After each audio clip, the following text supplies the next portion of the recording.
drama de Jesús. Segunda parte, la vida pública. Capítulo 6.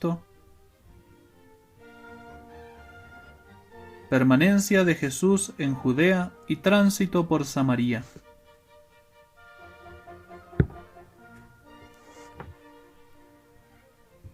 Poco fructuoso había sido en conjunto el ministerio de Cristo en Jerusalén. Un alma, la de Nicodemo, que un día sería grande en el cristianismo, había recibido la influencia de Jesús, pero de un modo todavía incompleto. Había reunido un cierto número de partidarios en torno suyo, mas su fe era sólo externa y no se podía contar con ellos. En cambio, desde su primera manifestación mesiánica, Jesús había suscitado contra sí y contra su obra a los directores religiosos de la nación. La rabia de sus enemigos fue desde el principio mucho más honda y tenaz que lo fueron la fe y el afecto de sus partidarios. Pero con todo, el fin que se había propuesto estaba conseguido. Había inaugurado su oficio en la metrópoli de la teocracia judía y en el templo mismo.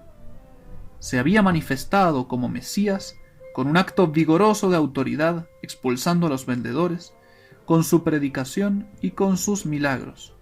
No había sido, pues, del todo estéril su permanencia.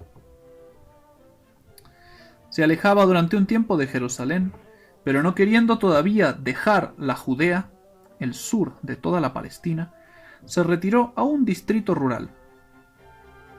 Su permanencia en Judea debió continuarse por unos 8 meses, durante los cuales ni él ni los jóvenes galileos que le habían seguido a Caná primero, a Cafarnaún luego e incluso a Jerusalén, ninguno de ellos permaneció inactivo. Él, Cristo, anunciaba el próximo advenimiento del reino de Dios a las turbas que poco a poco se le reunieron y que pronto serían muchedumbre numerosa. Ellos, los discípulos, con su licencia y bajo su dirección, conferían el bautismo a quienes lo solicitaban. Jesús y sus compañeros no se alejaron de las riberas occidentales y meridionales del Jordán.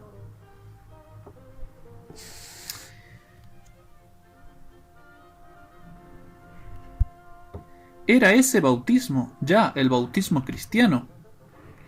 Algunos dicen que sí, entre ellos Santo Tomás, pues el bautismo ya había sido instituido desde el bautismo del propio Cristo a orillas del Jordán a manos de Juan Bautista,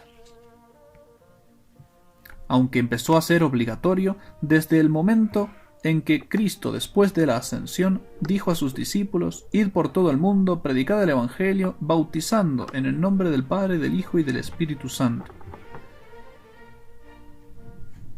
Sin embargo, otros autores dicen que el bautismo cristiano no fue instituido entonces después de la resurrección, y que el rito que entonces administraban los discípulos de Jesús apenas difería del bautismo de Juan Bautista, y como éste simbolizaba la necesidad de la conversión, para tener parte en el reino del Mesías.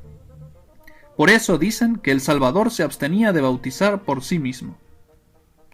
Si lo hubiese hecho, se hubiera supuesto con razón que entonces sí confería el bautismo cristiano, el bautismo en el Espíritu Santo. Sin embargo, es una de esas cuestiones que resolveremos completamente en el cielo.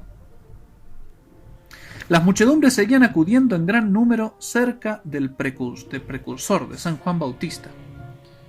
Pero el rumor que en Jerusalén se había levantado en torno del nombre de Jesús se extendió por toda la Judea y aún fuera de sus confines. Así es que iban a buscarlo muchedumbres cada vez más numerosas, con lo que su fama amenazó eclipsar bien pronto la de Juan. Comenzaba para éste la oscuridad del atardecer. Una radiante aurora amanecía para Jesús. Los discípulos del precursor se sintieron recelosos. Llegó un día a ellos cierto judío y entabló con ellos una viva disputa acerca del bautismo. El judío desconocido debía de ser un partidario recién conquistado por el Salvador. Al encontrarse con los discípulos de Juan, llevado de su celo de recién convertido, suscitó el tema del bautismo conferido por una y otra parte, poniendo en segundo lugar el del precursor. Dio en la llaga. Aquellos discípulos, tan aficionados a su maestro, fueron a buscarlo inmediatamente y con turbación y amargura que se trasluce en sus palabras le dijeron: Rabí, mira que aquel que estaba contigo a la otra parte del Jordán y de quien tú diste testimonio, bautiza ahora y todos se van a él. Bautiza.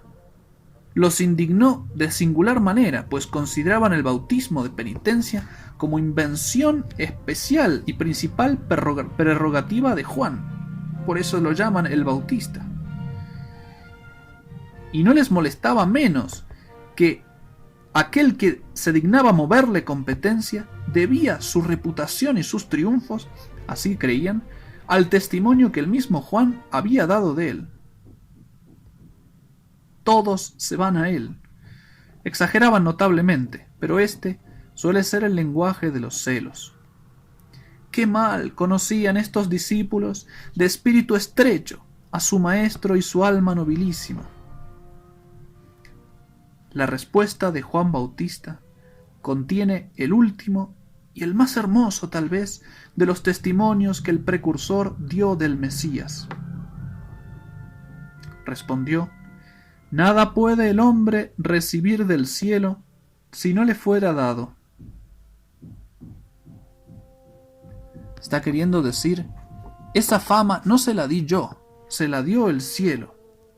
Vosotros mismos me sois testigos de que dije, yo no soy el Cristo, sino que he sido enviado delante de él. El que tiene esposa es el esposo, mas el amigo del esposo, que está con él y le oye, se llena de gozo con la voz del esposo. Así pues, mi gozo es completo. Es necesario que él crezca y que yo desaparezca. Así pues, muy lejos de presentarse como rival de Jesús, se coloca el precursor debajo de él en todos los órdenes. Juan apela a los recuerdos de sus propios discípulos. ¿Cómo tan pronto lo han olvidado? Yo he afirmado más de una vez que no era más que el heraldo y el servidor del Mesías. Y recurre a una imagen. En las ceremonias nupciales de los judíos se confiaba un oficio importantísimo, el amigo del esposo. El amigo del esposo disponía todos los preliminares del matrimonio.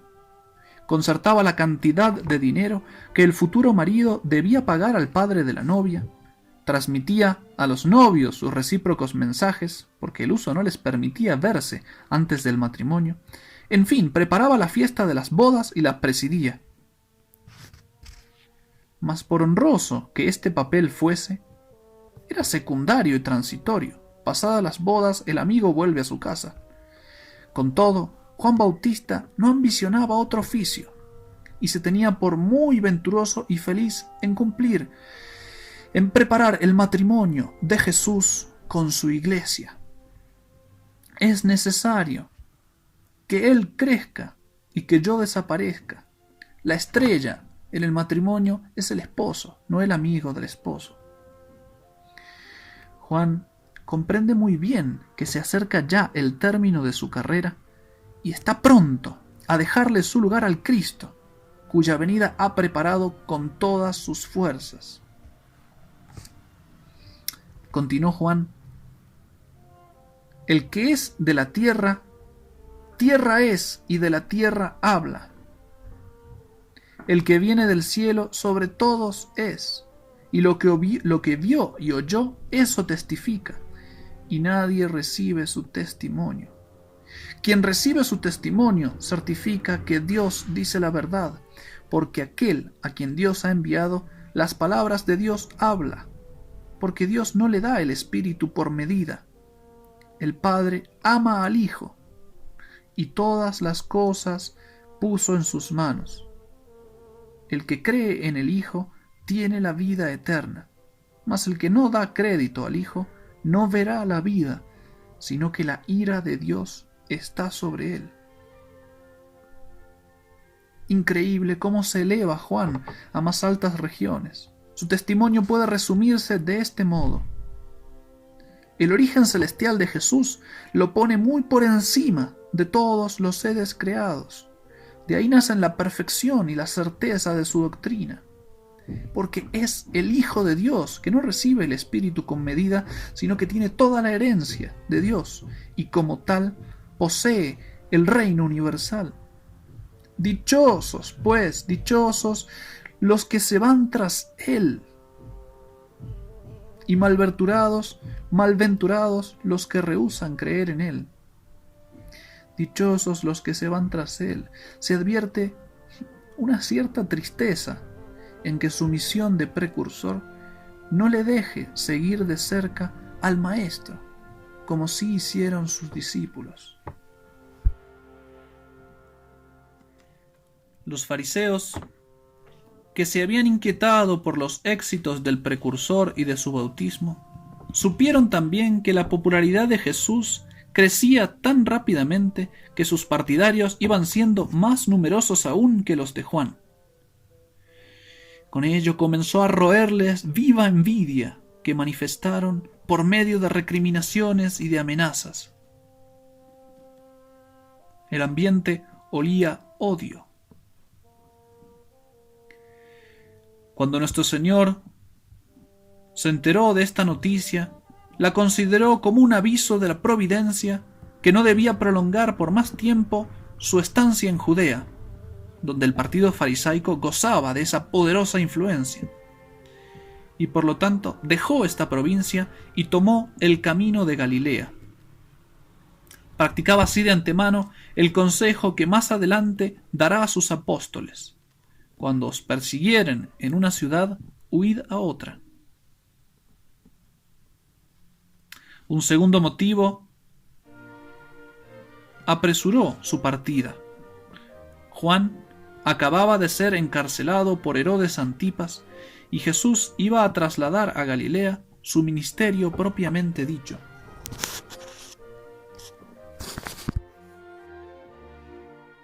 Las que hemos citado recién fueron las últimas palabras del fidelísimo anunciador de Cristo. Son su despedida pública. Ya viene el que esperábamos, dice. Yo ya puedo callar. Él va a hablar. Yo soy de la tierra, Él viene del cielo. Yo nada soy, nada merezco. A Él tenéis que ir, a Él tenéis que creerle. Ay del que no vaya, ay del que no crea. Clamor admirable que completa la belleza del carácter de Juan Bautista. Este gigante de la soledad salió del desierto con la invectiva en los labios, la frase acerada, austera, ardiente de los profetas, rígida. Y podía hablar así, porque reprendía crímenes y voluptuosidades que él jamás conoció. Mas luego se encuentra con Jesús y no sé qué dulzura, hasta entonces desconocida, comienza a templar su fuego. Al calor de un amor más grande, el metal duro entra en fusión y se ablanda. Después, juntando la humildad con la ternura, en lugar de concentrar sobre sí mismo el deseo de las multitudes, sino derivarlo y mandar a todas las almas hacia Cristo, las dirige sobre uno más grande que él, y se alegra de verse eclipsado, mientras que Cristo crezca. Esta es la grandeza de Juan Bautista. Solo le falta un rasgo para ser perfecto: el martirio, que ya comienza a vislumbrarse sobre el cielo del Bautista el esplendor de este sol. Por aquellos días, Herodes, a las muchas maldades que había cometido, añadió esta, que apresó a Juan Bautista y atado lo metió en la cárcel. Se van a cumplir los deseos de Juan, que crezca Jesús y él disminuya. Y disminuirá en el silencio de los sótanos de un castillo. Herodes, rey adúltero, le ha encarcelado porque el austero Bautista lo reprendió terminantemente: Rey, no te es lícito tener la mujer de tu hermano. Y aquel rey no podía tolerar que le dijesen la verdad.